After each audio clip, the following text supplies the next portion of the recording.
पिछले एक साल से भारतीय कुश्ती में उठापटक का दौर चल रहा है। पिछले एक साल में भारतीय कुश्ती ने दो बड़े प्रदर्शन देखे हैं। बजरंग पूनिया, साक्षी और विनेश ये वो चेहरे हैं जिन्होंने लगातार अपनी बातों को रखने के लिए जंतर मंतर का प्रयोग किया है, अपनी बातों को सामने रखने की कोशिश की है।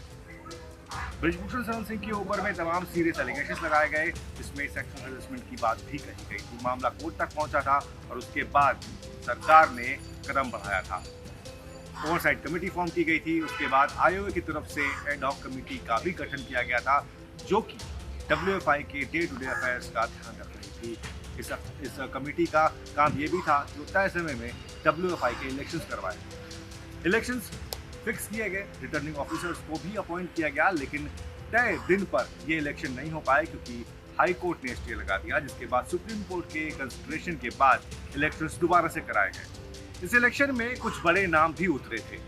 इसमें पहला नाम संजय सिंह का आता है। संजय सिंह ब्रिजभूषण शरण सिंह के करीबी माने जाते हैं और दूसरी तरफ अगर देखें तो रेसलर्स की तरफ से अनीता शेरॉन, जो कि कॉमनवेल्थ की मेडलिस्ट भी हैं, उनको उतारा गया था चुनाव में। लेकिन अनीता शेरॉन की इस चुनाव में हुई हार और संजय सिंह भारी मतों से यहाँ पर जीत गए। इस जीत के साथ ही रेसलर्स ने प्रेस कॉन्फ्रेंस की और साक्षी मलिक, जो कि ओलंपिक की चैंपियन है, उन्होंने रेसलिंग से संन्यास लेने की घोषणा कर दी और अगले ही दिन बजरंग पूनिया ने अपना पद्मश्री अवार्ड लौटाने की बात कही।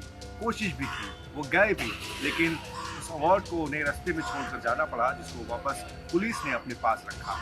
इन सब उठापटक के बीच में बड़ा एक डिसीजन आता है स्पोर्ट्स मिनिस्ट्री की तरफ से और डब्ल्यूएफआई को सस्पेंड कर दिया जाता है। इस सस्पेंशन के साथ ही अब सवाल उठने लगे हैं कि क्या भारत की जो रेसलिंग है वो वापस कभी पटरी पर आ पाएगी।